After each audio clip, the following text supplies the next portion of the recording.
それでは1番をお選びいただいた方のリーディングを行っていきます。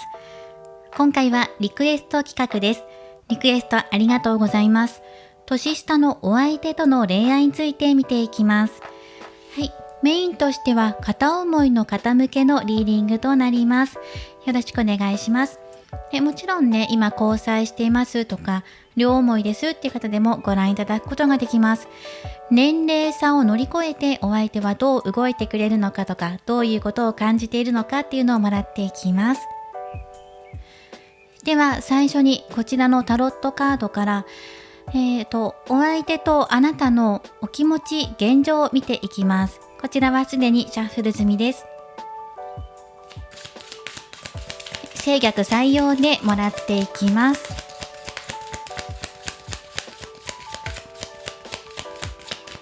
今回はスプレッド展開で見ていきましょう。は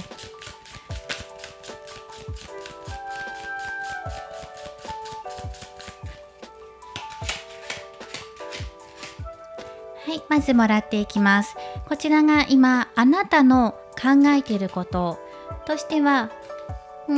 ペンタクル6番逆位置です。はい、そして次、お相手の考えていること。こちらからもらっていきましょう。お相手は、そうですね。ハーミット逆位置です。そしてお二人の現状、相性を見ていきます。はい。ペンタクル7番。はい、見直しのカードですね。次に、今のあなたの現状とお相手の現状をもらっていきます。まずはあなたの方ですが、ソードの10、ソードの2番です。そしてお相手です。お相手の方はこちらですね。お相手もソードの7が入っています。はい。しかしね、お相手の方、いいですね。ソードの7。そして次はあなたの心の声、お相手の心の声、そして最終結果というところでもらっていきます。最終結果といっても現段階での結果なので、またね、未来は変わっていきます。あなたの方はワールドです。心の中の声ですね。お相手はカップの8。そしてこちらが今現段階での最終結果としてはタワーのカードで終わっていきますね。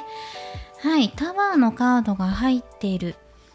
最終結果、何かが起こるだろうっていうことは言われていますが、もう少し深掘りしながら見ていきましょう。まずあなたの考えていることや現状とかも見ていきたいんですが、まずお二人の相性とか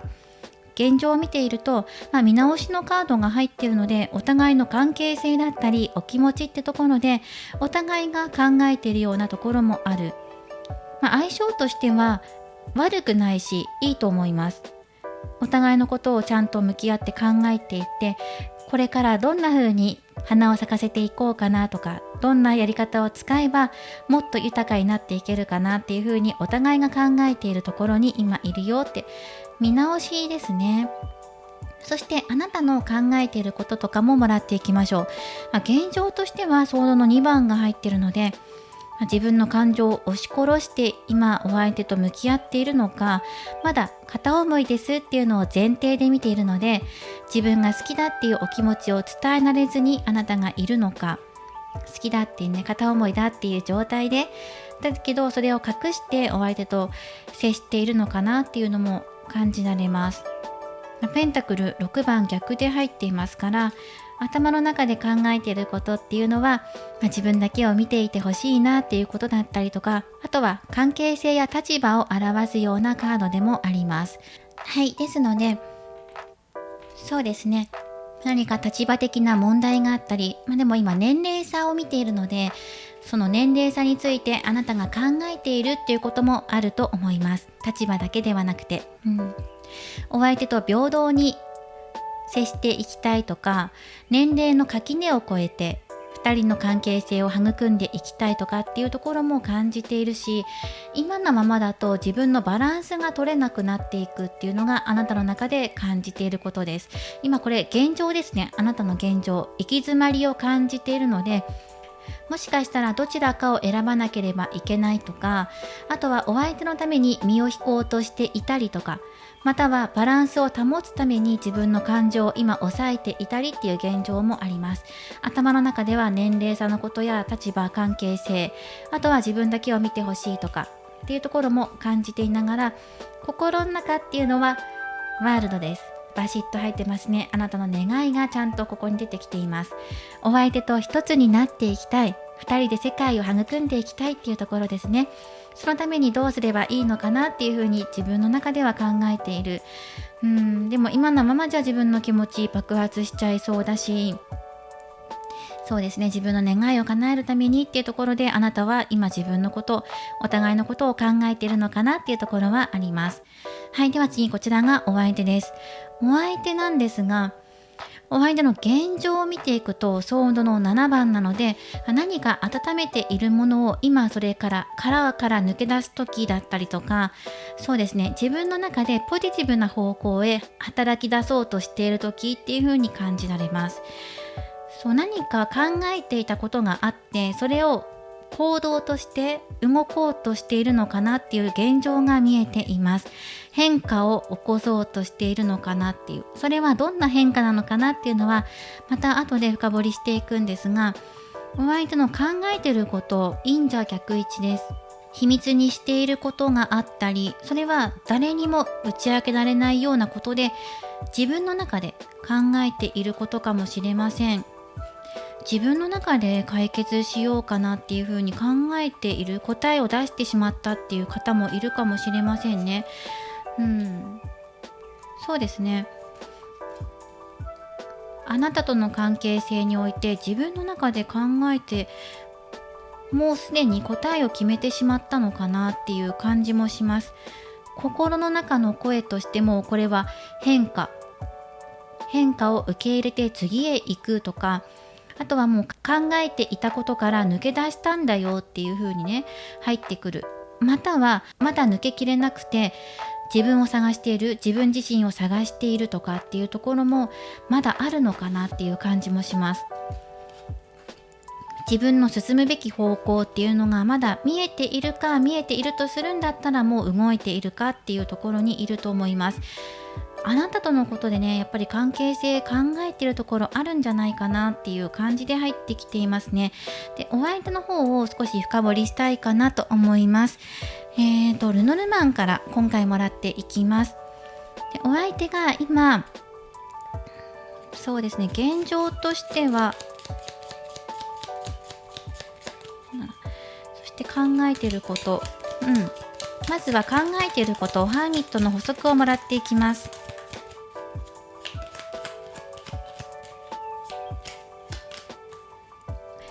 はい、ブックのカードですね。学びだったり、あと秘密かな、忍者と合わせてみるとしたら秘密の関係っていうのがあるので、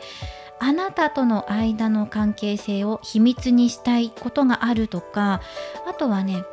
そのまま学びとして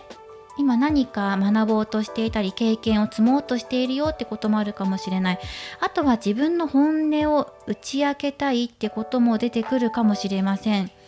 本を広げているので、秘密にしようねっていうよりは、もう秘密の関係から抜け出してあなたに気持ちを伝えたいのか、何か気持ちといってもね、好きじゃないとか、いろいろこう考えてるんだよとかあるかもしれないので、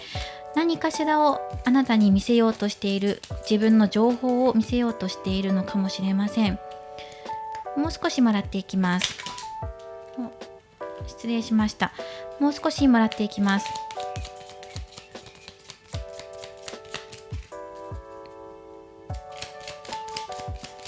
もうでもお相手の中では次っていうところを考えていたり、一歩踏み入れたりとかしていますので、次っていうのは何だろう。はい、次、船のカード。これもね、進むっていうカードなんですよね。進むんだけど、まだやっぱりでも考えているのかな。進むことには変わりはないんだけど、決断するしないのあたりで今いるかもしれない。もう進もうとしている。だけど足りないものまだあるんじゃないかなとか、出発するために荷物忘れ物ないかなとか、そういう感じです。次へ行くっていうのが決まってるんだけど、見落としてるものないかなっていうふうに今確認作業に入っているような感じもする。行くっていうのは分かってるんですが、どこへとかっていうところがまだはっきりとつかめていないんですよね。2人の関係性として、お相手がどこへ進もうとしてるのか、ドルフィン&マーメイドのオラクルからもらっていきましょう。お相手何を願っているのとか、何を求めているのっていうところで、あなたに対して何を求めているの？あなたに対して求めていることを、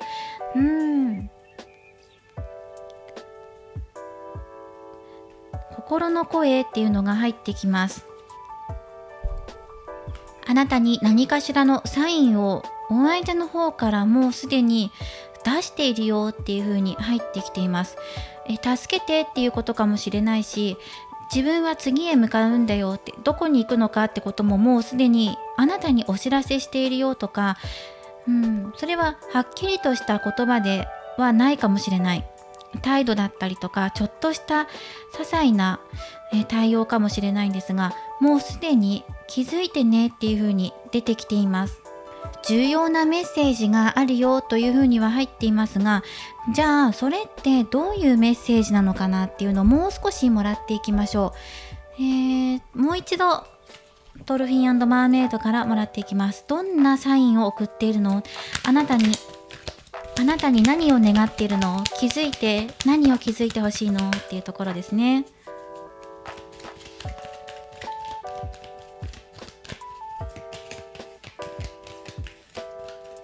何を気づいてほしいの？変わっていくことをですね、願っているよ。視点を変えるっていうこともそうかもしれない。大きな変化、そして学びとかっていうのにもつながってきます。嬉しい変化ですね。あなたに嬉しい変化があったよってことを知らせたいし、気づいてねってことも言ってるので、前向きにお祝いですね、祝福、嬉しいことを変わることでお互いが嬉しい変化が起きていくよってことも出てきているし、じゃあこの船とか次へ行くってことはポジティブな意味で捉えてもいいのかなというふうに入ってきますね。こうやって見ていくとお相手が前向きに考えてくれている。あとは殻から破って出てくるみたいなイメージがあるので、自分の殻から自分で閉じこもっていたところから出てくるのか、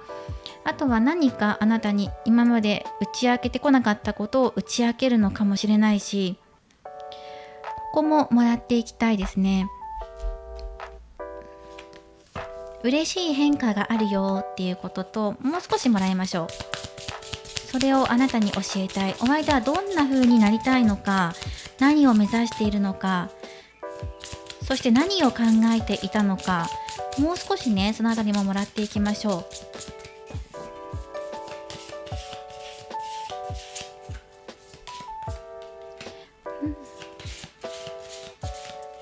魅力的なカードが入ってきていますね。そっか、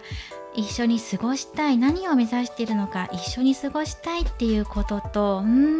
デートしたい、次のステージへ、そっか、寄り添っていきたいってことが入ってるから、すごく前向きにポジティブに捉えてください。とても魅力的な女性っていうのが入ってきますから、あなたの中に飛び込んでいきたいとか、これはあなたですよね。はい。もうそれはご覧いただいている方が男性であれ、これはあなたとしてお受け取りください。お相手はあなたのことについて深く考えていました。そしてそれはなんか自分の中で秘密にしているというか、あなたへの思いを自分の中に閉じ込めていたりとか、打ち明けていなかったんじゃないかなと思いますね。あなたに魅力を感じているよっていうことをね、あなたに伝えていなかったのかもしれないし、これはずっと自分の中に抑えていたものなんだけど、そこからもう開いていくよとかっていうことも出てきています。本を開くかのようにあなたへの思いを秘密にしていたことを打ち明けるのかもしれません。すごく魅力的なカードですね。はい、そしてこれはどこへ向かっていきたいのっていうと、あなたと一緒に寄り添いながら同じ時間を過ごしていきたいっていうことです。今以上に距離を近づけていきたいっていうこと。音楽に乗り、ラブレターを持ち、2人で乾杯しながら夕日のデートをしたいとか、そういうような意味のカードが入っています。とってもロマンチックですね。今それに向かってもうポジティブに自分が前に進んでいくんだよってことがここで言われています。そのために不要になっていた古い思いとか、何かお相手の中で引っかかっているところがもしあったんだったら、それを置いてここに向かっていくんだよって、今その確認作業に入ってるのかな、忘れ物ないかなとか、何か見逃してることはないかな、前向きにでも進んでいく船のカードですね。前に進んでいくよ、そして気づいてほしいっていうことを言われてるので、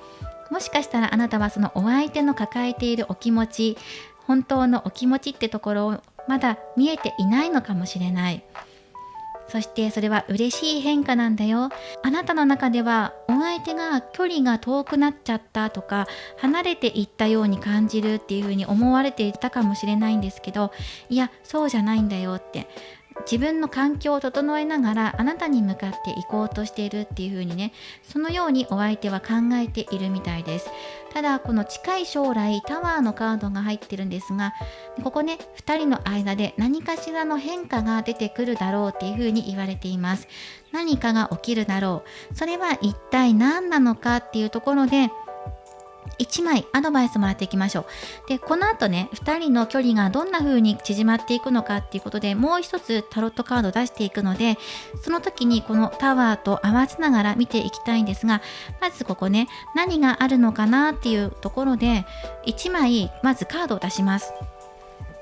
そしてそれを参考に今後の流れもらっていきましょう。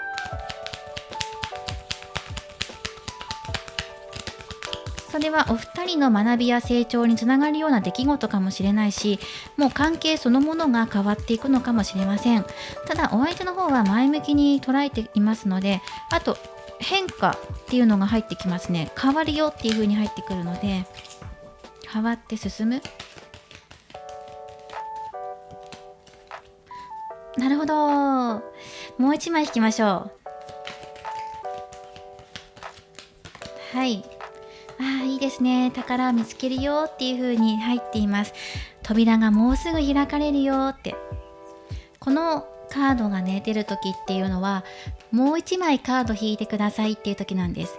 そして次に引いたカードの効果を2倍にするよっていう魔法のカードなんですよね。そして次に引いたカードっていうのがこちらです。あなたが深く深く潜っていくと素晴らしいものに出会えるよとか、驚きの真実が見つかりますよとか、それはとてもあなたにとって嬉しいことで豊かさをもたらしてくれるもの、宝箱ですね。開けてびっくり宝箱、それが2倍になってあなたのところへやってくるよっていう風に言われてる。まるで魔法にかけられたかのようにびっくりするよっていう風に言われてるので、まさかっっていう風にあなたが感じると思います。で、あなたの願いにすごく近づくとか、まさかお相手がそんなこと思っていたなんてっていうようなことに気がつくよってことがこのタワーで言われている。でね、魔法にかけられたかのように変わっていくでしょう。何か見つけることで。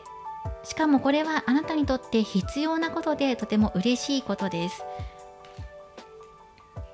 思いがけない豊かさっていうのが入ってきますので、ではこの3枚を残して、あとはこのお相手とこの先どんな未来を歩んでいくのかっていうのをもらっていきます。その他のカードは一度まとめていきますね。ただお相手すごくポジティブに考えて受け止めていますね。今の環境を変えようとしていたりとか、自分自身を成長させようと思っていろいろと取り組まれていることもあるんじゃないかなっていう風に出てきています。はい、まずじゃあこれを寄せていきますね。嬉しいカードが入っていますね。そしてこの変化っていうのは、お二人の変わる関係性っていうのは、魔法のようなチャンスだったり豊かさっていうのがこれから訪れて変わっていくだろうっていうのがありました。では次見ていきます。こちらのカードすでにシャッフルしてあります。制逆採用して見ていくんですが、こちらからお二人が今後どのように変化していくのかっていうのを見ていきます。そうですね、6ヶ月間6ヶ月後見ていきましょう。これを見た瞬間から6ヶ月後どのようになっていくのか見ていきます。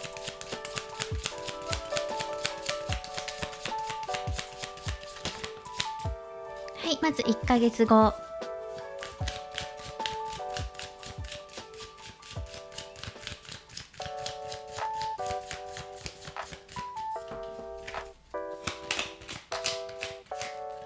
い、2ヶ月後です。まず1ヶ月後がソードのページ逆位置、2ヶ月後がムーンです。3ヶ月後。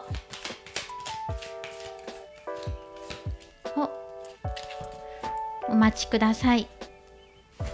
お待たせしました。インターホンが鳴りましたので中断させて申し訳ございませんでした。そして4ヶ月目見ていきます。4ヶ月目がカップ7の逆位置、5ヶ月目です。5ヶ月目マジシャン正位置、そして6ヶ月目です。6ヶ月目がソードの4番逆位置です。はい、このような流れで入ってきていますね。ではまず見ていきましょう。1ヶ月目、そうですね、どうしようかな。ルノルマンで補足もらっていきましょうか。そしたらルノルマンで補足をもらいながら見ていきましょう。1ヶ月目はページ、ソードのページ逆位置なので、そうですね、ルノルマン見てからにしましょうか。お二人にとって乗り越えるべきものとか環境っていうのがはっきりと見えてくると思います。いろんな環境や情報があふれる中で、お互いにとっての真実っていうのがはっきりと見えてくるのかなとも思いますし、または、ルノルマンも合わせながら、そうですね、やっぱりはっきり見えてきて、お互い警戒心解けるってこともそうだし、距離が近づくってこともそう、環境がもっと良くなって2人が近づく瞬間がやってくるっていう風に入ってきますね。で、ムーン2ヶ月目だとだいぶクリアになっています。お互いの関係性だったり環境、悩みとか心のモヤモヤがすっきりと晴れていますので、だいぶ落ち着いて過ごせるでしょう。ただし3ヶ月目ペンタクル9、ここで今まで積み重ねてきたものっていうのが一度見直しが入ります。もしかしたらチャンスに恵まれなかったり、急なことですね、急なことだ、急に立て込んでしまったりとか、アクシデントに見舞われたりとか、何があるのかなっていうことで、無知のカードが入ってきます。環境が厳しくなったり、環境じゃないのかな、外部の影響かもしれません。手厳しい女性が現れるとか、それはお仕事かもしれませんね。仕事で誰か上司に言われたりとかして、ちょっと辛いなっていうような状況になりそうな3ヶ月目です。お二人の距離もなかなか縮まっていかないかもしれません。もしくはお互いここで口論になるかもしれませんね。意見の対立だったりとか、方向性の違いを感じるとかってこともあるかもしれません。あとはなかなかお返事もらえないとか、やり取りが滞るとか、受け取りたくても受け取れないとかっていうことも出てくるかもしれません。そうですね、何かお相手との時間が少し引き裂かれるようなこともあるかもしれません。だから出張が入っちゃったとか、仕事が忙しくってとか、なかなか時間取れないよっていう感じがここで入ってくるかも。そして次、4ヶ月目はカップ7番逆位置。いろいろ考えていたこと、今まで過ごしていて安定している時もあれば、3ヶ月目でなんか距離できちゃったな、どうしようって思ったことが、ここで4ヶ月目晴れてくるんじゃないかなと思います。迷いから抜ける、一つ道がしっかりと定まるのかもしれないし、3ヶ月目であれやこれや考えてマイナス思考になってしまって、どうしようっていう風に嘆いていたことも、だいぶ4ヶ月目すっきりするんじゃないかと思います。それは何がきっかけですっきりするのかなっていうところをもらっていきます。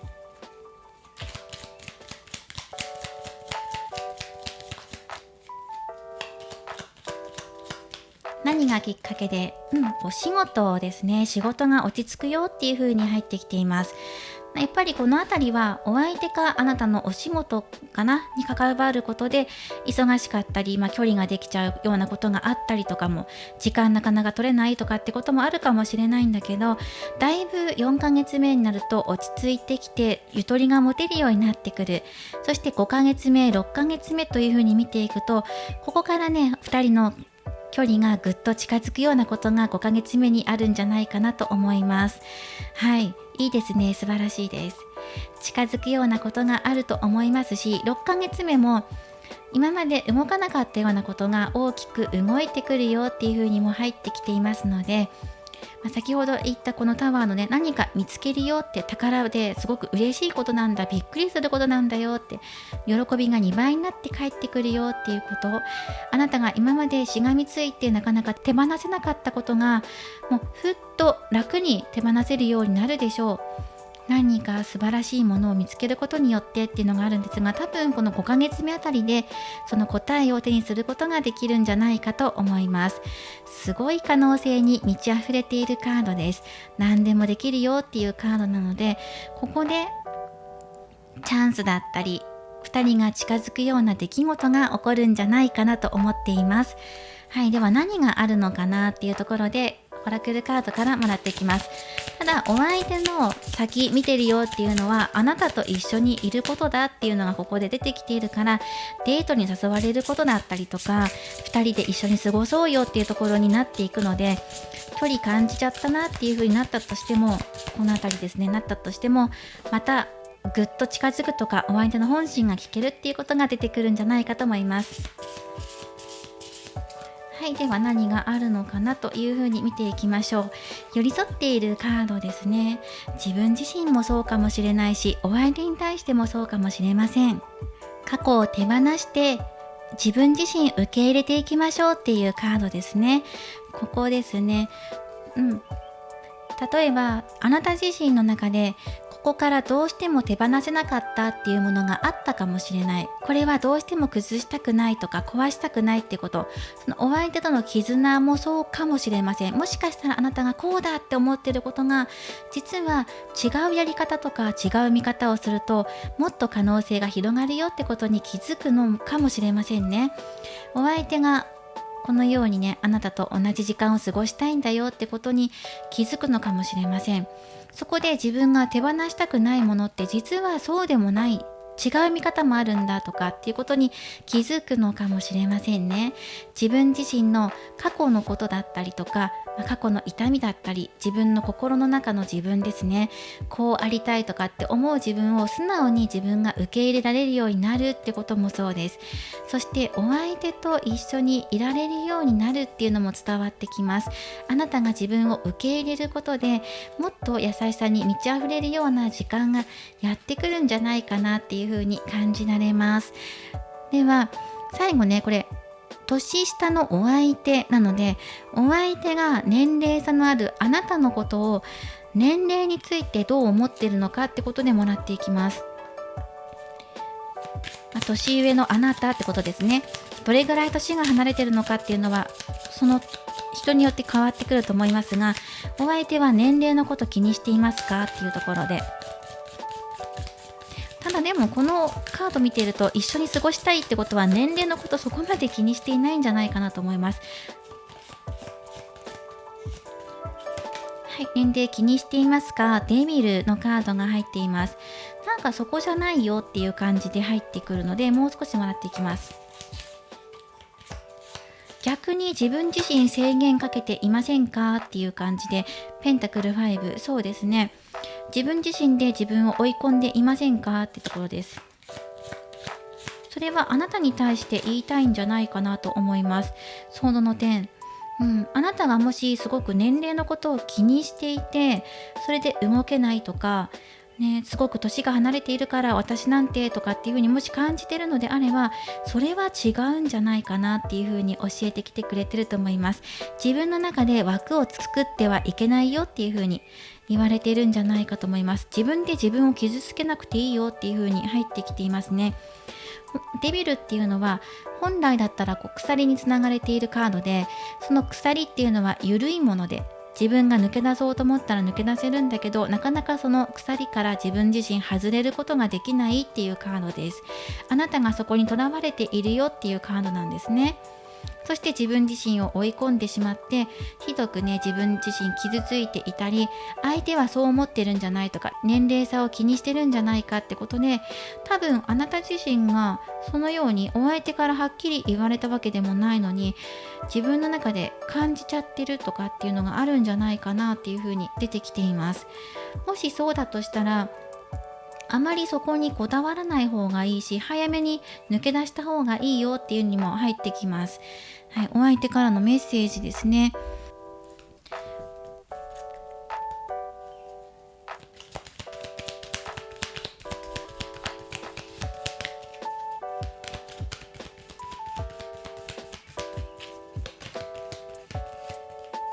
はい、お相手からのメッセージで1枚。いいですね。お相手は前向きに捉えてくれています。お相手の本心を聞いていなくても、あなたがそこで答えを出すことがない、答えを出す必要はないよっていう風にも入っていますし、まだあなたは信じられないかもしれないし、形になって目に見える形としてね、わかるわけじゃないから受け取りづらいかもしれないけど、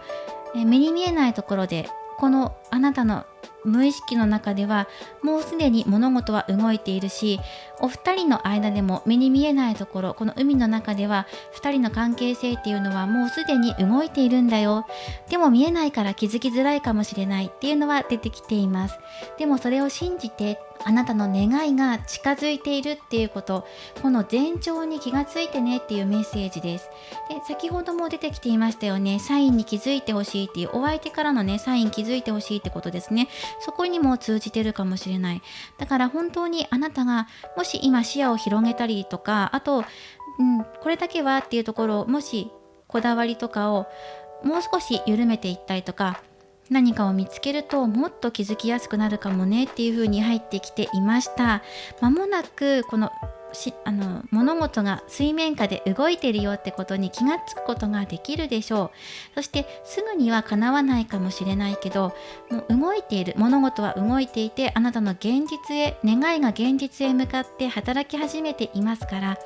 それを感じる時が間もなくやってくるでしょう。可能性が高いのは、今見た瞬間から5ヶ月目のあたりが一番可能性が高いかなと思います。はい、ではお選びいただいたカードからメッセージをもらっていきましょう。マラカイト、変化の時を表すカードです。あなたはずっと努力をしてきました。理想へ向かって進む時がやってきています。変化の時ですね。変化といえばこのタワーもそうでしたね。変化をあなたが受け入れるんだよ。それはとても素晴らしい気づきに結びついていくからねっていう流れでしたね。はい。もう間もなく変化が現れるでしょう。そしてその変化を受け入れて、あなたの理想へ向かって物事が進んでいきます。年下のお相手との恋愛の行方を見ていったんですが、年齢差のことに対してもしあなたが気にしているのであれば、お相手はあなたが考えていること、年齢差のことは気にしていないし、そこまで考えなくてもいいよ。それよりも大切なのはあなたと過ごす時間なんだっていうことを伝えてきてくれていました。それではお受け取りいただけるところだけでもお受け取りいただいて、ぜひ活かしてみてください。これからもリーディング動画を投稿していきますので、高評価やコメント、そしてチャンネル登録をよろしくお願いします。それではまた次回の動画でお会いしましょう。最後までご覧いただきありがとうございました。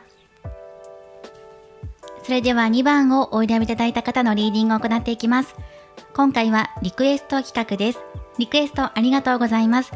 年下のお相手との恋愛の行方について見ていきます。お二人のお気持ちや現状、今後6ヶ月間の流れを見ていきます。そして、今回は片思いの方向けのリーディングとなります。もちろん、年下のお相手と交際されている方もご覧いただくことができます。言葉を置き換えてご覧ください。メインとしては片思いの方向けです。では、まずシャッフルしていきます。今回タロットカード2種類使っていきます。どちらも制約採用で見ていきます。そしてもう1種類の方はもうすでにシャッフルしてあります。今シャッフルしているカードからお互いの現状やお気持ち、今後の流れ見ていきます。そしてもう1種類のタロットカードで、6ヶ月間の流れをもらっていきましょう。まずはね、こちらをスプレッド展開していきます。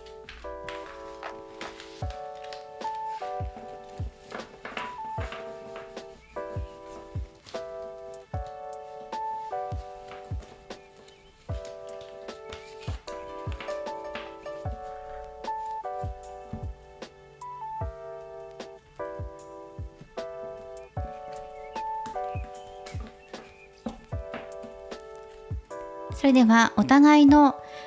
お気持ち、現状、そして近い未来もらっていきます。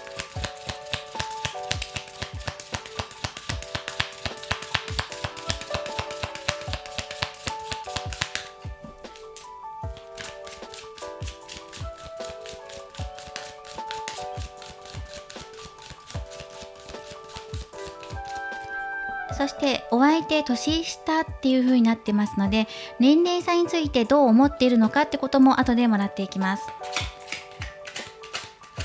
はい、それではまずあなたの考えていることがソードの5番逆位置です。そして次お相手です。お相手の考えていること、ソードのないと逆位置です。何かあったのかなっていうのがお二人の間で見えてきています。そして現状ですね。お二人の現状や今現在の相性としては太陽のカードが入っているので相性すっごくいいですし、現状もいいし、もし今ね悪いなっていう風に感じている方は良くなっていきます。では今お互いの現状をそれぞれ出していきましょう。二人の相性とかを出したのでそれぞれの現状ですね。まずあなたの方がワンドの10抱えてますね。そしてお相手の現状としてはエンペラーのカードです。はい、そうですね、エンペラー正位置なので、お相手頼りにしてもいいよっていう感じもしますし、次にお相手あなたそれぞれ心の声もらっていきます。まずはあなたの心の声としてはタワーのカード、お相手の方はカップ4番逆位置。はい、そして次近い未来です。近い未来としてはペンタクル6番の逆位置。お二人の関係性が変わるようなことが訪れるんじゃないかなというふうに入ってきています。そうですね、お相手とあなたとお二人の間で何かあったんじゃないかなっていうのが入ってきています。それはあなたの方では対人関係っていうのが入ってくるので、ライバルの存在だったりとか、お二人の関係性を進めるにあたって障害になるような事柄、人物っていうのが入ってきます。なんかすっきりしませんね。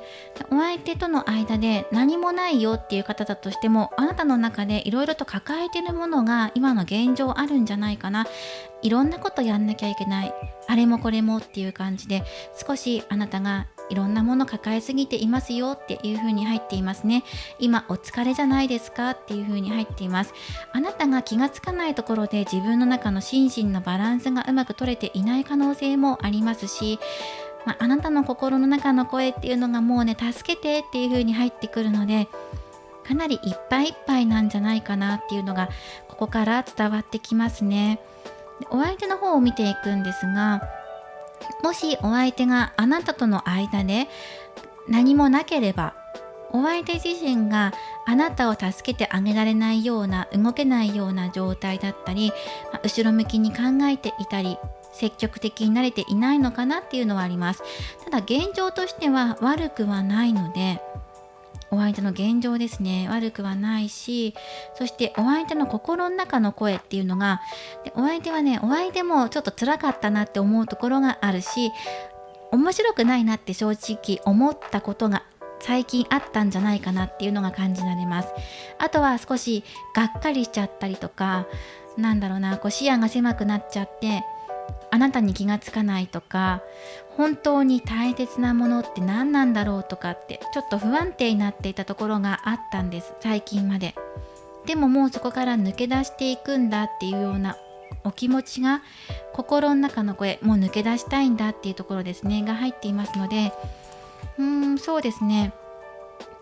深掘りしていきたいですね。相性としてはすごくいいんです。太陽のカードが正位置で入っていますから、見逃している可能性がありますね。何かそこをもらっていきましょう。ルノルマンで少し補足をもらっていこうと思います。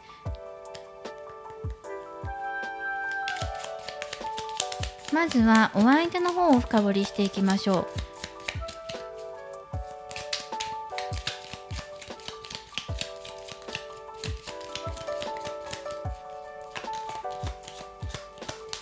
お相手のところなんですけど、ライダーのカード、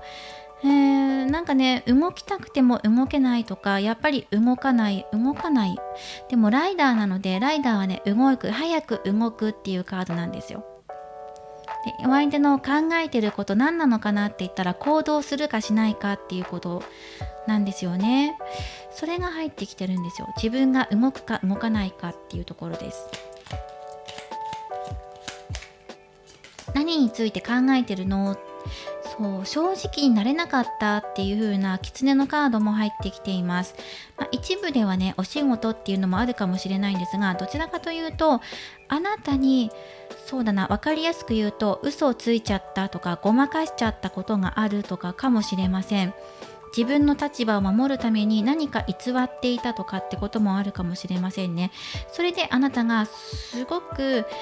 落ち込むようなことがあったりとか、でもね、対人関係っていうのも入ってくるんですね。そのあたりはどうなのかな。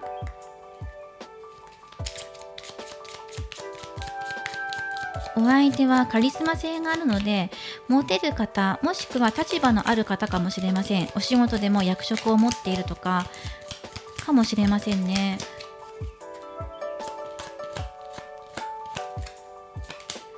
はい、雲のカードですね。やっぱりモヤモヤしているっていう感じがずっと続いているので、何についてモヤモヤしているのかなっていうのは、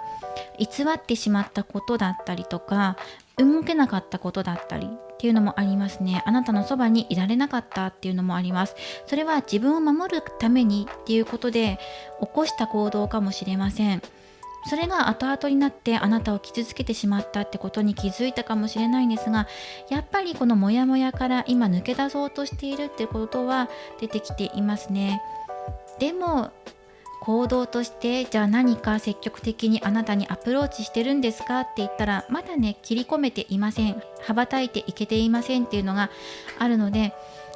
その原因っていうのももらっていきたいですよね。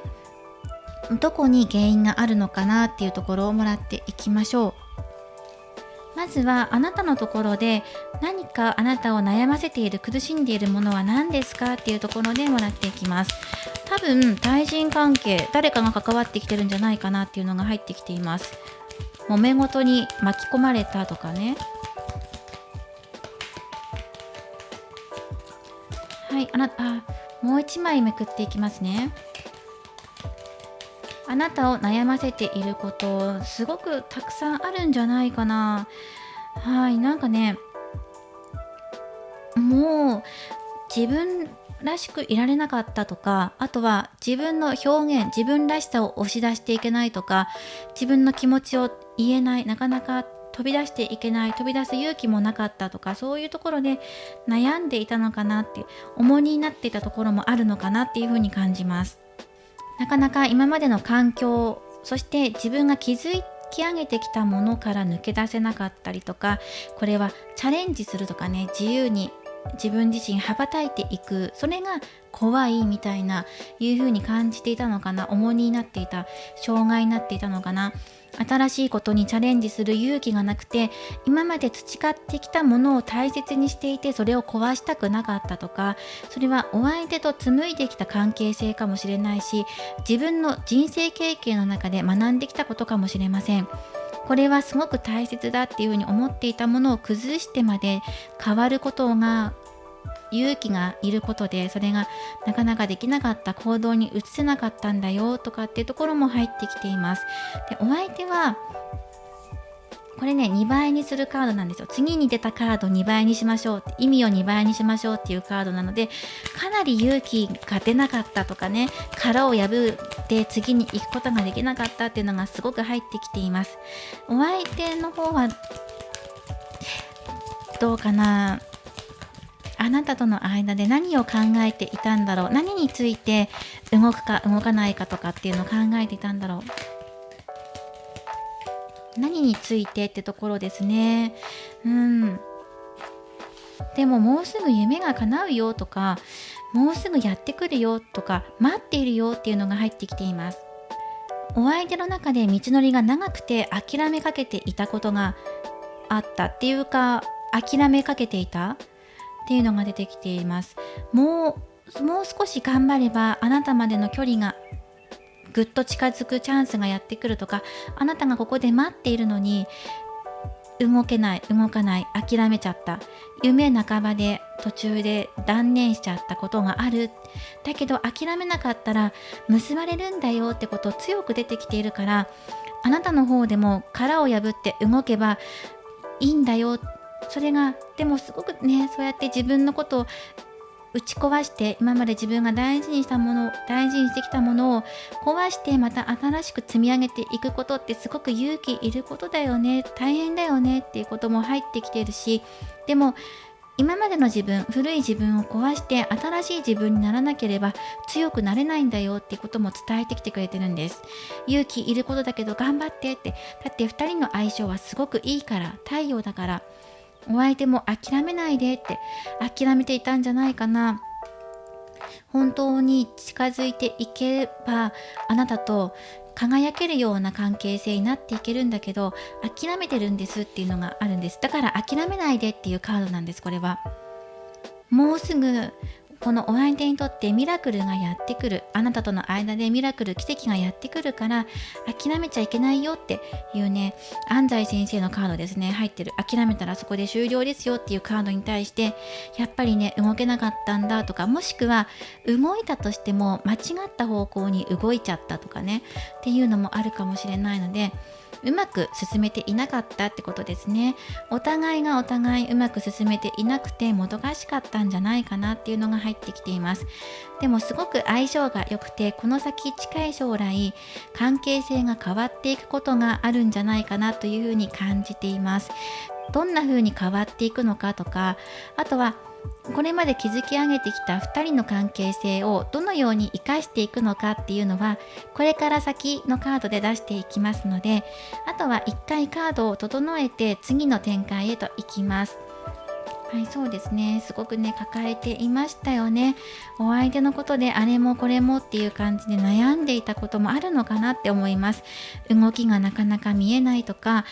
エンペラーが出てるから、彼は王様、彼女は王様っていうのが出てるから、なかなかこう立場的なことを考えたりとかっていうのもあったかもしれませんね。それでなかなかね動けないとかっていうのもあったかもしれない。ただ2人はすごく相性がいいっていうのは入ってきています。はい。そしてどんな風に関係性が変わっていくのかっていうのももらっていきましょう。では次、タロットカードから今後6ヶ月間の流れをもらっていきます。こちらはシャッフル済みで正逆採用で見ていきます。こちらから今ご覧になった今タイミングから6ヶ月後まで1ヶ月おきにカードを出していきます。2人の関係性がどうなるのか、そしてあとはお相手が年齢差のことについてどう感じているのかってところももらっていきます。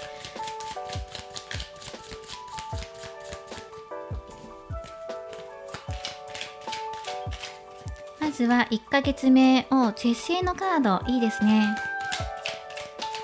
はい、次2ヶ月目です。女帝逆位置です。そして3ヶ月目。3ヶ月目、カップ3の逆位置。4ヶ月目。4ヶ月目はペンタクルページ正位置。次5ヶ月目です。ソードの6逆位置。はい、6ヶ月目です。6ヶ月目、ソードの10と入っています。そうですね、紆余曲折あるかもしれませんっていうのがあります。ただ、サポートのカードももらっていきましょう。あとは、お相手が年齢差のことについてどう思っているのか。今回は年下のお相手という風になっていますので、年上のあなたのことをどう思っているのか。ワンドの4番、素敵な関係ですね。一緒にいると落ち着くとか楽しいとかね、嬉しいとか安らぐっていうね、2人一緒にいてとても心地がいいっていうカードが入っていますから、年齢差のことについては問題はないでしょう。お相手はそれよりももう精神的なつながりの喜びっていうところを感じていますので、あなたと一緒にいると嬉しい、楽しい、ね、安らかになれる。だから年齢差は全然気にしていません。では半年間の流れ補足もらっていきます。1ヶ月目いいでしょう。融合していく、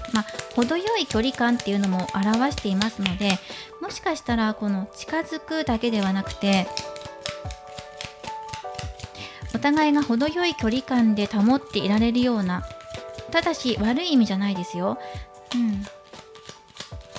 1ヶ月目の関係性としてはこれぐらいの距離感がいいかなっていう感じでお互いが感じるのかもしれません。ただしね、この2ヶ月目、太陽のカードが入っています。さっきもね、この相性のところで太陽出てきていたのでいいでしょう。2ヶ月目はあなたの魅力が伝わらないとか、お相手の魅力がなかなかあなたに伝わってこないとか、それぞれにもどかしい気持ちを感じるのかなとも思ったんですが、でもここでもしくじけるようなことがあったとしても太陽が出てきていますから、それらを全て跳ねのけてしまうぐらい明るい太陽が入ってるから、あまりそこにとらわれないでねっていうのが入っています。そして3ヶ月目はカップの3逆位置で入っていますね。そうだな、2人きりになかなかなれないとかで、一緒にいるとお互い癒されるっていうような関係性なんだけど、でも3ヶ月目はそれをなかなか味わえないっていうのがあるから、やっぱり2人きりになれなくてみんなで行動することが多いのかもしれないし、なかなか2人きりで会う時間がないとかねっていうこともあるかもしれません。それに対してのアドバイスももらっていきましょう。ただ4ヶ月目はすごくいいので、これはタイミングとかの問題でしょうっていう感じで入ってきています。2ヶ月目を乗り越えてしまえば4ヶ月目はいいでしょう。そうですね、この3ヶ月目お相手っていうのが入ってくるので、お相手の都合で2人きりになれないとか、あとはお相手を交えて団体で行動することが多いとかっていうこともあるかもしれません。なかなか2人きりになれないとかね、あるかもしれませんね。そしてこちらの4ヶ月目なんですが、4ヶ月目はすごくいいと思います。だいぶ落ち着いていて、お相手の状況的にも落ち着いているので、2人で同じ方向を向いてやっていけたりとか、あなたのお気持ちもだいぶ落ち着いています。2ヶ月目、3ヶ月目あたりが山場かなというふうに出てきていますね。またお互いが同じ方向を向いてやっていけるとか、楽しい時間を持てるとかっていうのもあります。安らかな時間ですね。いつも通りの関係性になっていくっていうのもあります。そして一番最初にスプレッドで出していたこちらのカードなんですけど、あなたのね痛みとかっていうソードの点とかっていうカードも入っていたので、ソードの点、あなたの痛みっていうところですね。ワンドの点か、ワンドの点、タワーっていうところも入っていて、このあなたの重荷が軽くなるのが少し長引くというか、時間かかるかもねって、すぐには荷物が軽くならないというかね、重荷がまだ重くのしかかっているかもねっていう風に入ってくるので、だいぶ持久戦になる可能性はあります。完全に痛みが抜けるのってこの6ヶ月目なんですよね。ですごくそれまであなたは頑張って耐えたよねとか、頑張ったね、でもこれから良くなるからねとかっていう風になっていくんです。停滞を感じたりとかと思えば平和な時間を感じられたりとかするような紆余曲折っていう風に感じますね。そこに対してもアドバイスもらっていきましょう。で、4ヶ月目はまたお互いが距離が近くなるとか、同じ方向を向いてやっていけるっていうのが入ってきていて、ただ5ヶ月目になるとやっぱり停滞感を感じるとか、そうだな、なかなか前向きになれないとか、良くなったり離れたような気がしたりとか、いい方向へ進んでいるなって思ったと思いきや、また元に戻ったような気がするみたいな感じで、なかなか先が見えないみたいな感じで、あなたが落ち込んだりするかもしれない、お互いそうかもしれないねって、もどかしいような距離感っていうのを行ったり来たりするかもねっていう風に入ってきていて、やっと6ヶ月目で抜けていくねっていう風に出てくるので、この1ヶ月目でいかにお互いの距離感を掴んでいくのかっていうのもポイントになってきます。長い目で考えてくださいねって、長い目で見ていった時にどの距離感でいたら今一番いいのかなってことを今から考えておくといいよ。ただし2人の相性っていうのはすごくいいし、どんなことがあっても太陽っていうこのワードを諦めないで覚えておいてねっていう風に出てきています。お相手も諦めないでっていう風に、言いたいんですが、6ヶ月目何かあるのかなって、どんなことがあって痛みから抜けていくのかなっていうことも見ていきましょう。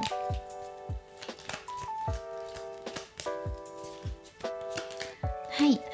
ここでお庭のカードが入ってるので、6ヶ月目でデートできるとか、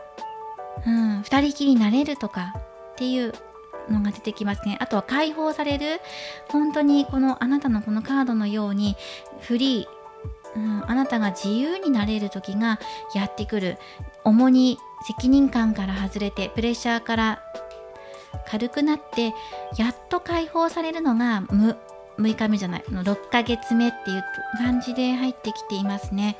この5ヶ月目と6ヶ月目の間ぐらいに、このお約束デートとかね、お食事とかっていうワードが入ってくるので、このあたりで2人きりになれるとか嬉しいことがあるんじゃないかなと思っています。ではお相手の方も見ていきましょう。お相手が諦めかけているよっていう感じで入ってくるんですけど、なんで諦めようって思ったのかっていう、お相手のなんでっていうところをね、もらっていきましょう。ただ年齢ではないよっていうところはありますね。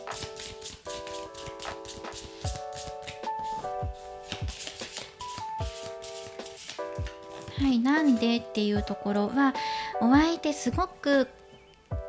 悲しいとか痛いとか、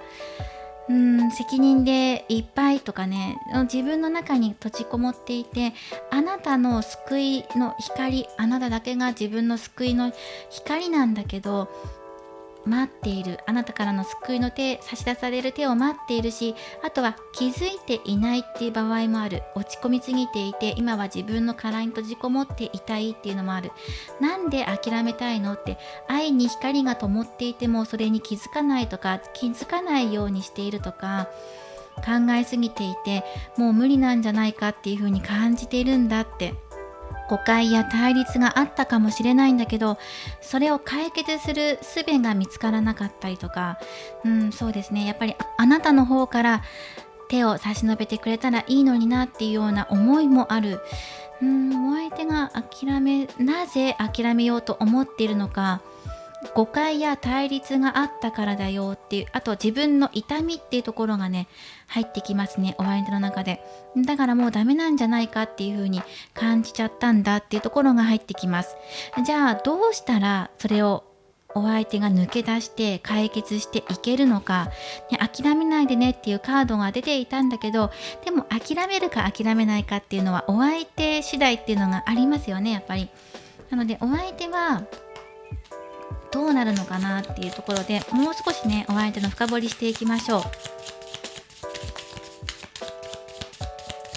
あなたは何をすればいいのってところに目を向けた方がいいのかな。お相手はどうするのじゃなくて、あなたはお相手に何をしていけばいいのってことでメッセージもらっていきましょう。でもあなたも苦しいんですよね。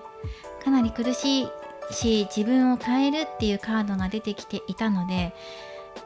苦しいんじゃないかなっていう風に出てきます。それでも立ち上がってって、あなただよっていうカードが入っていますね。あなたが自分で動いて掴み取っていくんだよ。だからお相手がもし落ち込んでいたりとか動けないんだったら、お相手の動くのを待つんじゃなくて、あなたが自分で掴み取りに行くんだよ。勝利を掴み取るカードです。自分から動いていくこと、目立つことになるかもしれないけど、それを恐れずに行くんだよっていう風に入ってきています。ではね、またオラクルからメッセージもらっていきましょう。あなたが動いていくこと、お相手に手を差し伸べていくことだよ。そして距離が空いちゃってる、心の距離とか物理的距離が空いてるなっていう風に感じる方は、もう自分から近づいていくことっていうのがポイントとして入ってきています。このデートっていうのは、お誘いはもしかしたらあなたからなのかもしれません。ただしこの3ヶ月目あたりっていうのは、お相手の動き次第で判断してねって、この終わりの方5ヶ月目6ヶ月目のあたりでデートっていうカードが入ってくるので、まだ急がずともデートまた後でねっていう感じでも入ってくるかなと思います。もうすぐ導きがやってくるから、熟成させていこうねっていう風に入ってきますね。まだ焦らずに動かなくてもいい、じっくり時間をかけようっていう風に入ってきます。でも私はね、まず先にあなたの痛みも抜いた方がいいんじゃないかなっていう風にも感じるんですよね。お相手に向かっていくっていう風に言われてるんですけど、でもそれでもあなたもあなたで辛いところがあったりとか、いやーちょっとしんどいなって思うこともありますよね。ご自身に対して何かすることあるした方がいいんじゃないかなと思いますね。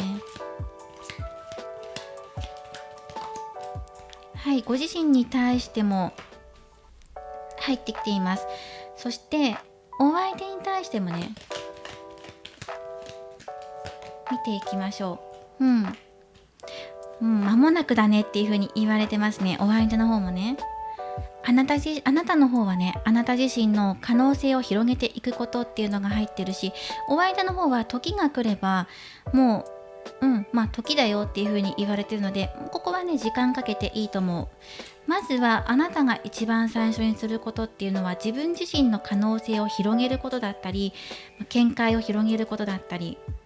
そしてその他には別のやり方を探すことだったり、自分自身を癒すためとか自分の疲れを取るために今できることを一つ一つやってみてください。そうして時間を過ごしていくことをじっくりと取り組んでいくことで、熟成させていくことで、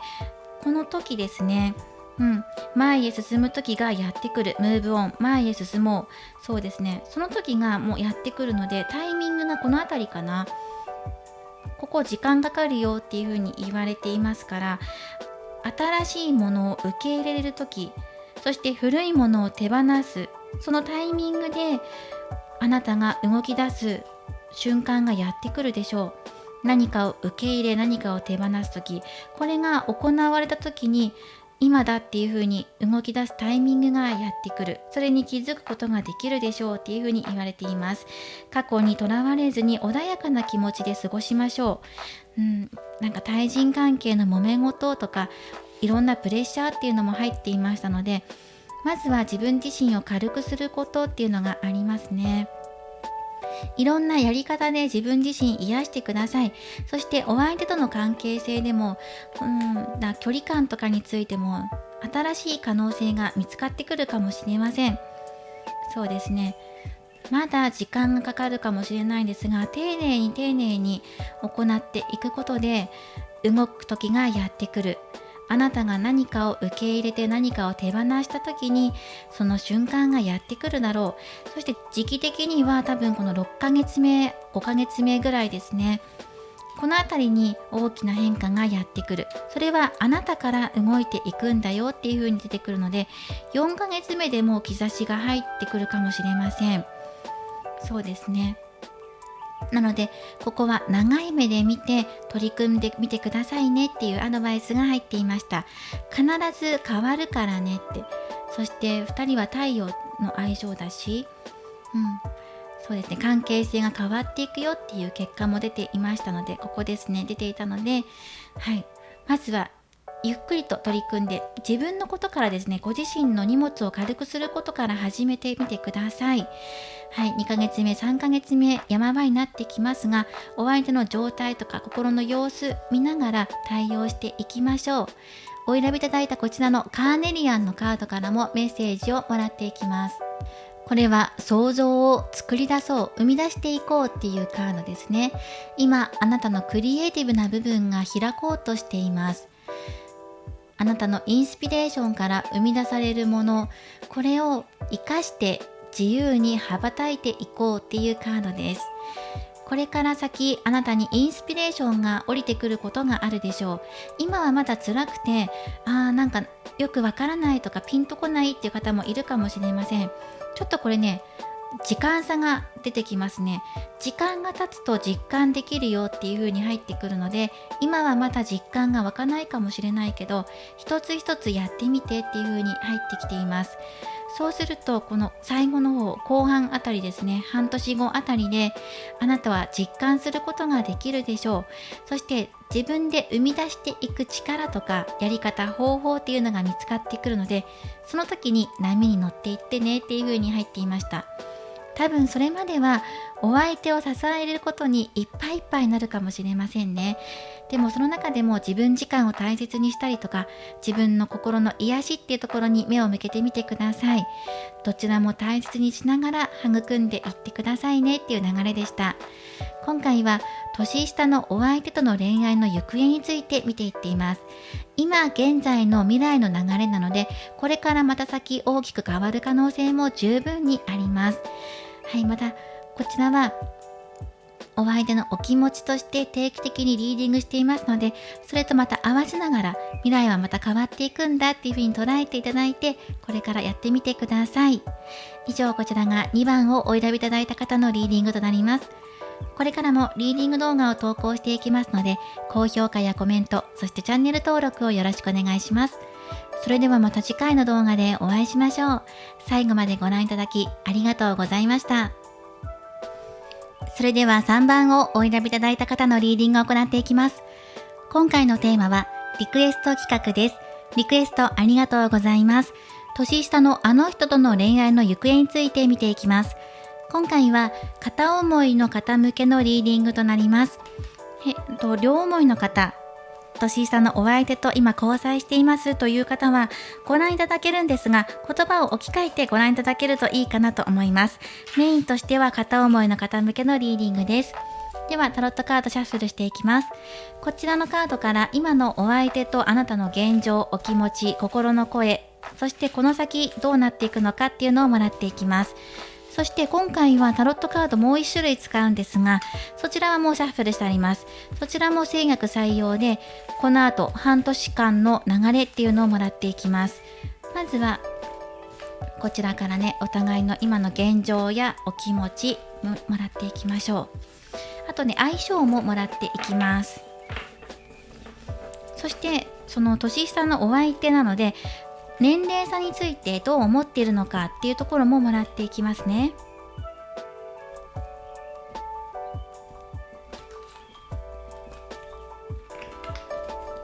はい、ではよろしくお願いします。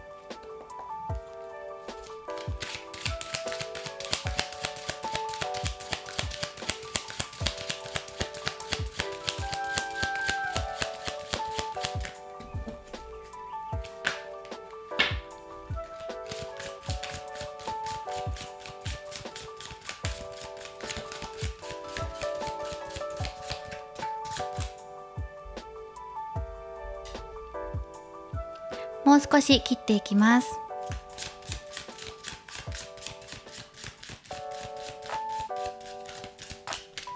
まずはあなたの、そうですね、今考えていること、お相手の考えていること、相性、そしてお互いの現状などもらっていきます。はい、もう太陽のカードですね。次お相手です。今はお互いの考えていること、お相手はワンドの3、お互いいいですね。では相性です。お相手、あなたの相性、もしくはお互いの現状としてカップのキング、素晴らしいいいですね。お互い思い合ってるよとか、この先の未来、今お互い明るく考えているっていうところがあります。ではそれぞれの現状はどうでしょう。現状としてはあなたの方では、そうですね、助教皇の逆で入っています。次お相手です。はい、お相手です。お相手はワンドの5入っています。そしてワンドの5ってことは、両方あるんですよ。誰かと対立しているってこともそうだし、もしかしたら自分磨きってこともありますね。切磋琢磨しているっていうところもあります。続けてもらっていきます。お互いの心の声、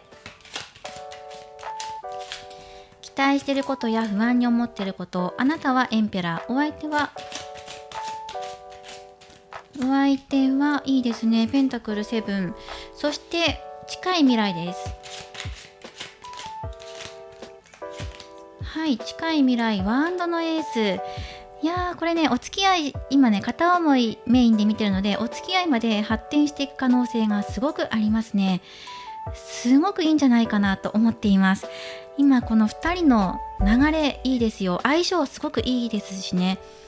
お互いが思い合って心開けるような関係性、相性だっていう風に言われていますし、あなたの中で考えていることとかもすごく素敵なこと考えていますよね。お相手とお付き合いしたいとか、もうこの人なんじゃないってあなたの中で思ってるんじゃないんですか。だってここ全部大アルカナで、この人と出会ったのは何か縁があるんじゃないかとか、あなたの中の節目になるようなお相手なんじゃないかなっていう風に感じています。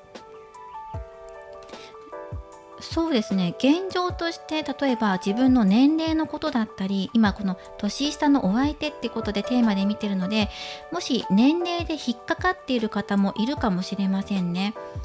自分の方が年上だってことを気にされていたりとか、あとはもう本当に年齢そのものを気にされているかもしれません。ちょっとやそっとの年齢差じゃないんですとか、あとはもう自分はもう年齢、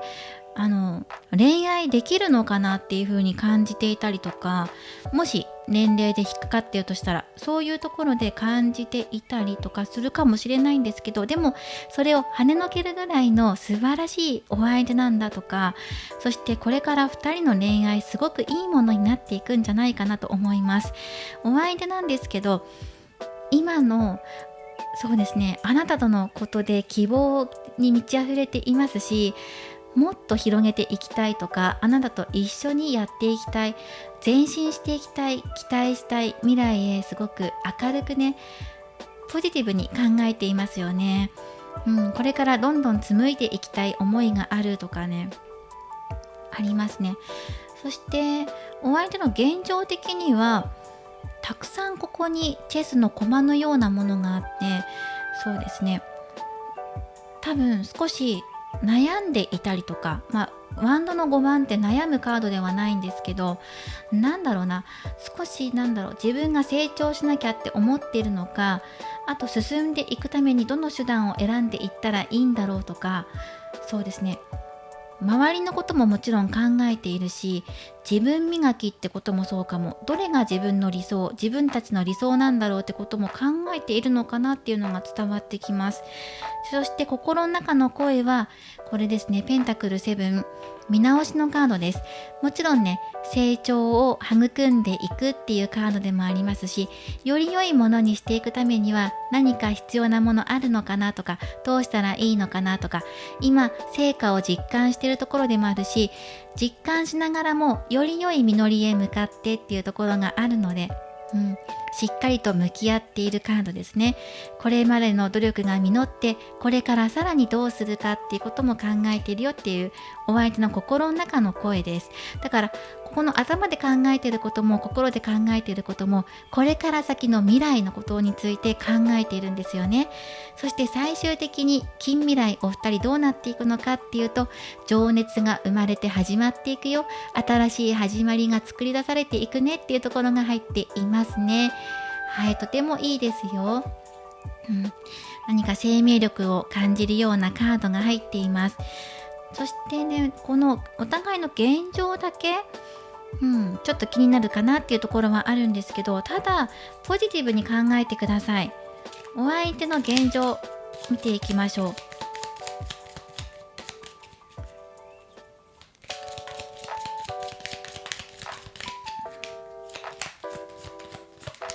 はい、このカードもらっていきましょう。蛇のカード、そしてもう一枚が棺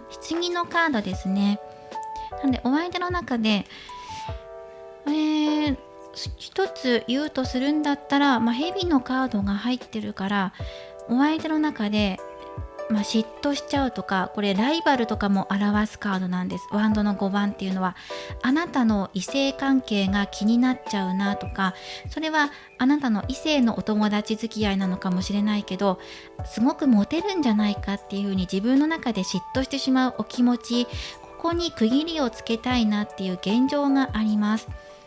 何かをはっきりさせてってあなたに言ってくるかもしれません。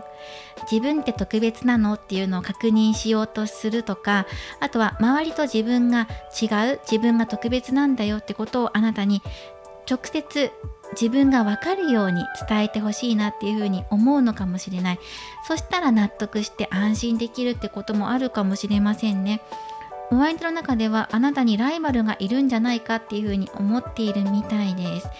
あなたの中でも気になって動けないことっていうのもあるかもしれませんが、でもお相手はあなたに対して未来を想像してくれているので、もし自分の中で動けないことがあったりとか気になることがあったとしても、先を明るく願っていきましょう。望んでいきましょうっていうのが入ってきています。はい、いいですよ。心の中の声っていうのもお相手に頼っていきたいお気持ちもあると思いますし、その年齢の垣根だったりいろんなことを超えて乗り越えてこれから紡いでいきたいお気持ちが出てきていますから、いいですね。で、あなたの気になっていることもいずれ解消されるんじゃないかなというふうに入っています。ここで一つアドバイスもらっていきましょ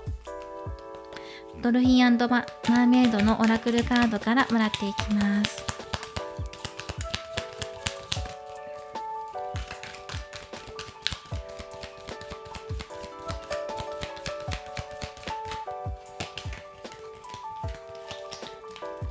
はい、1枚もらっていきましょう。諦めないでねっていうカードです。あなたの中で自分の中で障害とか、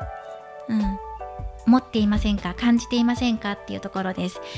ここを乗り越えていくと素晴らしい奇跡が待っていますから、お相手がもう向こう岸で待っていてくれてるんです。あとはあなたがお相手のところへ向かう勇気があれば2人が近づいていくし、大きなロマンスが待っていますよっていうね、諦めないでね、諦めたらそこで試合終了ですよっていうカードです。もうすぐ夢が叶うから、だからね、頑張ってって、ミラクルが起きるよっていうカードです。諦めないで、自分の中で自己完結しないでねっていうカードが入っていました。はい、そこだけポイントとして押さえていけば大丈夫でしょうっていうね。でもあなたのお気持ち今すごく明るいので、予感している方もいるんじゃないかなと思います。この恋始まっていくんじゃないかなっていうお気持ちですね。はい、そのように感じます。では次ね、行きましょう。今一回これをまとめて、でシャッフルしたカードと、あとシャッフルしてあるカードを使って半年間の流れ見ていきます。お二人がどのように半年流れていくのか。でもこれは未来どんどんと変わっていきますから、一つの参考としてお受け取りください。どんな未来になったとしてもまた変えていくことができますし、ポイントも押さえながら見ていきましょう。そして年齢差のことについてお相手がどう思っているのかっていうのももらっていきます。まずは1ヶ月目です。1ヶ月目ソードの8。はい、2ヶ月目が運命の輪逆位置。3ヶ月目です。3ヶ月目ワンドの4番逆位置。4ヶ月目です。4ヶ月目、カップのクイーン逆位置。はい、5ヶ月目。5ヶ月目がソードの10逆位置。次が6ヶ月目です。6ヶ月目、ワンドの10正位置という流れで入ってきています。では、お相手が年齢差についてどう思っているのか。はい、節制のカード入っています。年齢差は気にしていません。はい、お互いが平等っていう風に、平等というかね、うまく融合しているよっていう風に感じていますので、年齢差は問題ないでしょう。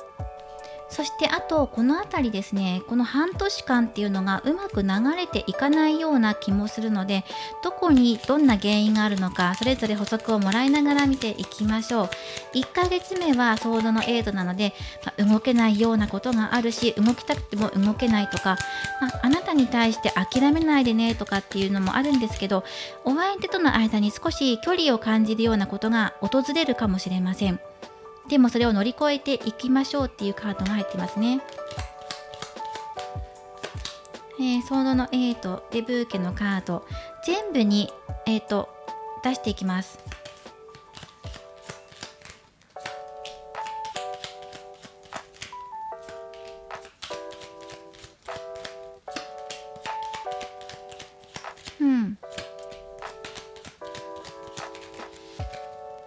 はいと入っていきました。はい、では、1ヶ月目2ヶ月目と見ていきます。1ヶ月目はもしかしたらデートが延期になったりとか、嬉しいことを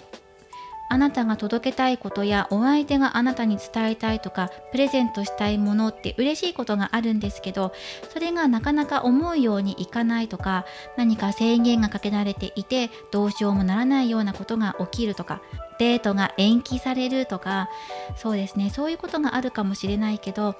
でもそれは周りの状況がそうなだけであって、お互いの気持ちが離れるとかそういうことはないから、ここは少し耐え時かもしれないねっていうところが入ってきています。ただお互いの気持ちが確認し合えるようなことがあるから、ここは乗り越えていけるんじゃないかなと出てきています。タイミングが合わないねっていうのが1ヶ月目2ヶ月目と続いてくるんですね。時間のずれだったりとか、延期になってしまうこと、滞ってしまうことだったりとか、うまく回っていけるものが回らなくなっているっていう感じ、停滞しているような感じもする。仕事が長引くとか、残業続きで疲れてるとかっていうこともあるので、そこはタイミング見ようねっていう感じも入ってくるから、急がなくても大丈夫です。焦る必要もありません。お相手の気持ちが離れていくってこともないから大丈夫です。そしてクローバーのカードが補足で入っていますから、日々の積み重ねだったり、あとはうまくいかない日もある、こんな日もあるねっていう感じで受け止めておいてください。そして会えない日も連絡取り合うとか、それ以外のところで積み重ねていけるものがあれば、それを大切にしてくださいねっていうのもあります。幸運はすぐそこまで来ていますから、あとは自分時間を大切にしたりとか、お相手だけに染まらずに自分のやりたいこととかにも取り組んでいくといいでしょう。そして3ヶ月目です。少しほっと一息つけるような時がやってくるかもしれません。もやもやしたり落ち着いたりとか、いろいろと忙しく心が動いていくこともあるでしょう。落ち着きを取り戻していくことっていうのがポイントとして入ってきます。やがて晴れていくんだっていう風に受け止めてください。ただし3ヶ月目あたりでお相手とゆっくりと過ごすような時間があると思います。ちょっとした時間だと思うんですね。だけどその時間がかけがえのない時間として感じると思います。はい、少ししか会えないけどみたいな感じで言われてデートしたりとか、でもそれがすごく嬉しいことにつながってくると思います。すごくね、お相手が忙しいのかなっていう感じです。あなたに対する思いがすごくあるので、何かここであるのかなっていう感じ、そのお相手の中だけでね、何かがあるのかなっていう感じはしますが、この4ヶ月目もロマンチックな出来事が起こります。ただしそれもね、このタイミングのズレっていうのをずっと感じるので、嬉しいこともあるけど、でも延期になっちゃったり、やっぱり次の週になっちゃうとか、だけど嬉しいことあるよっていう風に言われてるから、なかなかタイミングがあったりとか、会える時間が短かったとしても、その時間大切にしてねっていう風に入ってきています。これしか会えないのかとか、今月1回しか会えないのかじゃなくて、その時間を大切にしてねっていう風に入ってきます。5ヶ月目でようやくお相手が何か痛みから抜け出すよっていう風に言われてるんです。ただし先ほどのスプレッド見ていても、お相手的にはあなたとの間で何か障害に感じるようなことが出てきていなかったので、ここはね、何か違うことが原因なんじゃないかなっていう風に入ってきます。お相手何があるのかなっていうことで、タロットでもう1枚もらっていきます。ただし苦しかったことが抜けていくよっていう風に入ってくる。時間かかるけどね、時間かかったねっていう感じで、やっと抜けたねってお互いが思えるようなことがあるんじゃないかな。はい。そしてお相手の何があるのってところで見ていくと、ペンタクル6の逆位置、立場っていう感じのカード。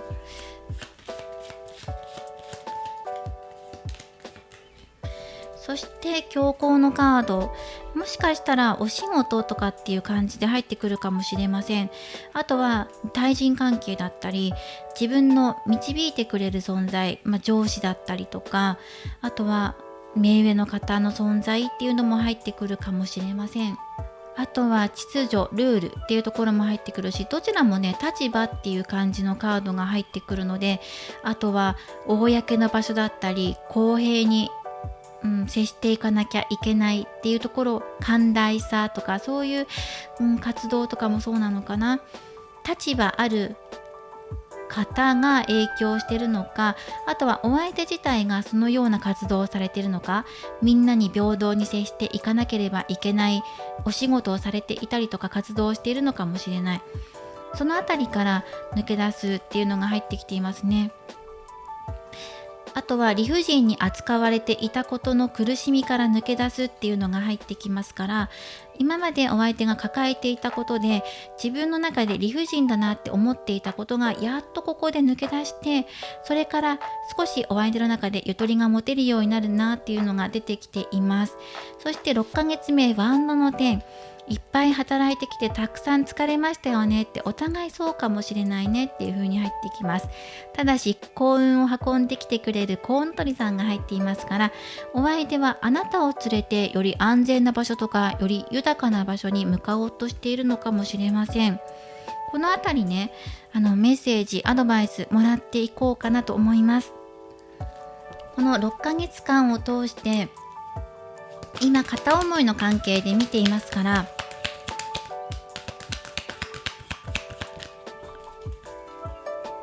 そうですね、まずは後半で5ヶ月目6ヶ月目あたりでまず1枚アドバイスをもらっていきましょう。1枚アドバイスをもらいましょう。守っていこうねっていう、あなたがあなた自身を守って愛し抜くこともそうだし、お相手のお気持ちを尊重することや自分自身の気持ちを尊重することもそうですよね。大切に守ってねっていうカードが入っていますね。我が子を抱きしめる母親のように大切に、自分の気持ちもそうだし、いろんなこと大切に守っていこうねっていう5ヶ月目6ヶ月目ですね。そしてあなたやお相手っていうのは守られている、見えない力に守られているから、もし苦しいことがあってもお互い信じる気持ち忘れないでっていう風に入ってきます。大丈夫よって。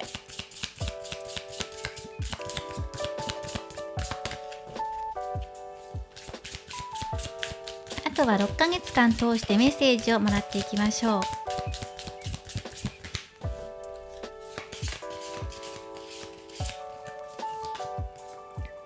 いいですね。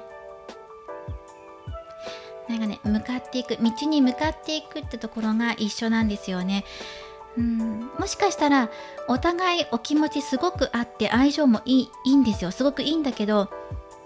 2人が結びついていくまでに時間かかるかもみたいな感じで出てくるんですね。特に目立った障害とかもなかったんですけど、あなたが思っているよりは長くかかるかもねっていうね、引用のカードも入っていますね。大丈夫、2人は一つになっていけるから、あとはバランスですよね。陰と陽のバランス、そして自分の表情をよく見てみてっていうカードも入っています。このあたりかなと思いますね。あなたは価値のある存在でお相手と融合していくので、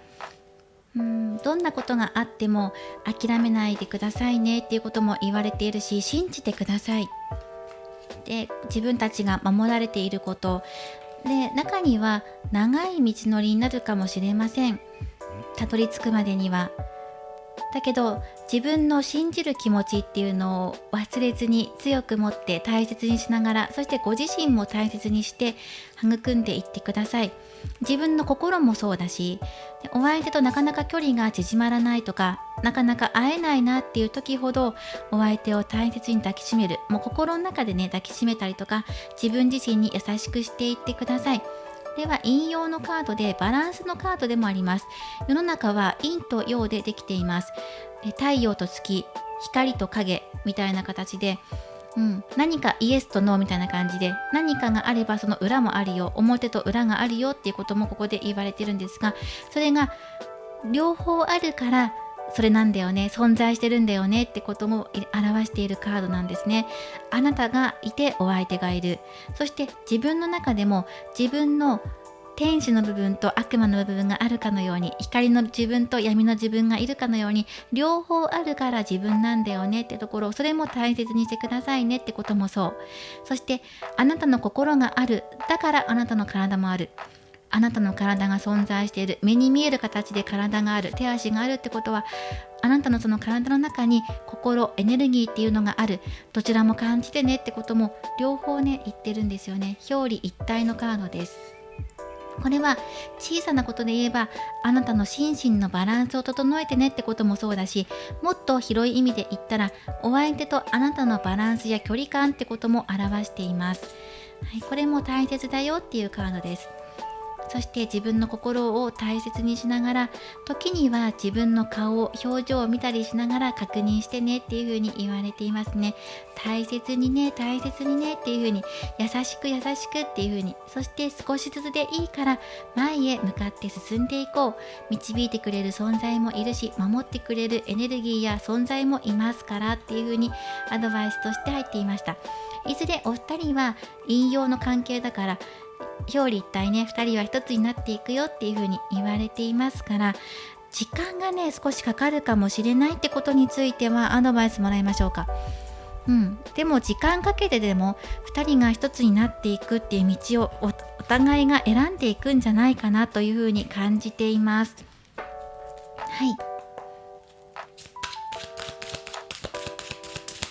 タロットからもらっていきましょう。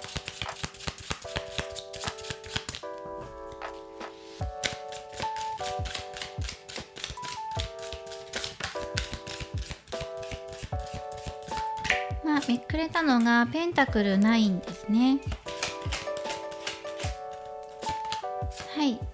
デビルのカードと、これも逆ですね。もう間もなく解放されるでしょう。ワンドのページです。そうですね。時期的に抜けていく時期としては、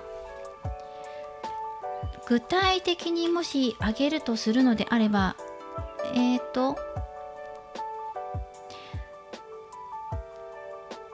半年以上後なので9ヶ月後とか、あとは9ヶ月から12ヶ月後のあたりっていう風に入ってくるので、だいたいねそれぐらいをめどにしてみてくださいねっていう風にはあります。これは期間ですね。だいたいいつぐらいってことです。そしてアドバイスとしては、1年以内には、9ヶ月から1年の間にはあなたにとって良いお知らせが届くでしょう。あとは2人の関係性において可能性が広がるような出来事がありますし、それを見つけることもできる。自分で自分を閉じ込めていたようなことや環境だったり、お相手のこともそうかも、お相手の環境もそうかもしれませんね。そこからさらに開放的になっていくようなことも出てくるでしょう。でも時間はかかるかもしれないので、あなたが焦ったりとか落ち込んだりとかするようなことがやっぱり出てくるかも。今まで一生懸命毎日育んだりとか信じることだったりとか、道のり長いねって言われても、でもそれでも一緒になれるんだったら頑張ろうって思いながら頑張る。だけど途中でやっぱり長い道が長いな、1年かっていう風に途中で心折れそうになることもある。なかなかこうやって頑張ってるのになんでタイミング合わないのかなとか、なんで早く進まないのかなって思うことも出てくるかもしれないんだけど、それでも頑張って取り組んでいくことで掴み取っていくことがあるから、抜け出していくことがあるからねっていう風に言われています。大きな節目っていうのが現れているので、例えばお相手のお仕事で何か節目を迎えるとき、年度の切り替わりだったりとか、お相手が昇進するとき、または転勤するときとか、何かの節目をきっかけに大きく物事が変わっていくかもしれません。その時に受け取るものがあるでしょうっていう風に入ってきていました。こちらも参考にしてください。時期としては9ヶ月から1年以内という風に長い目で見てくださいねっていう風に入っているので、うわーめっちゃ長いっていう風に思う方もいるかもしれません。だけど今お二人の相性すごくいいので、お相手も未来に向けて目を向けてくれています。思いを馳せてくれています。その2人の気持ちが通じ合うまでちょっと時間かかるかもねとか、でもね気持ちがあるのにタイミングが合わないとか、なかなかにもどかしいですよね。でもその中でも嬉しいことがありますので、なんかね移動っていうのが入ってるからね、場所的にも引っ越しだったり転勤だったり移動が入ってくるかもしれませんね。これも参考にしてください。そしてお選びいただいたこちらのシトリンのカードからメッセージをもらっていきましょう。光を取り入れるカードです。太陽の光を取り入れてみましょう。心よく感じることを大切にして、いつも光の中にいてください。はい、入っていますね。引用のバランスも大切なんですが、今自分は光の中にいるんだってことを感じてください。実際に太陽の光を浴びてエネルギーを取り入れることもすごくいいよっていうふうに言われていますし、あなたが祈ることだったり願うことだったり、光に向かっていること、または光を直接浴びることっていうのもいいよっていうふうに言われていますので、これらのことも意識してみてください。あなたが心地いいと感じる光を想像してくださいねというふうに言われていました。今回はリクエスト企画です。年下のあの人と恋愛の行方どうなっていくのかというのを見ていきました。以上、こちらが3番の方のリーディングとなります。これからもリーディング動画を投稿していきますので、高評価やコメント、そしてチャンネル登録をよろしくお願いします。ではまた次回の動画でお会いしましょう。最後までご覧いただきありがとうございました。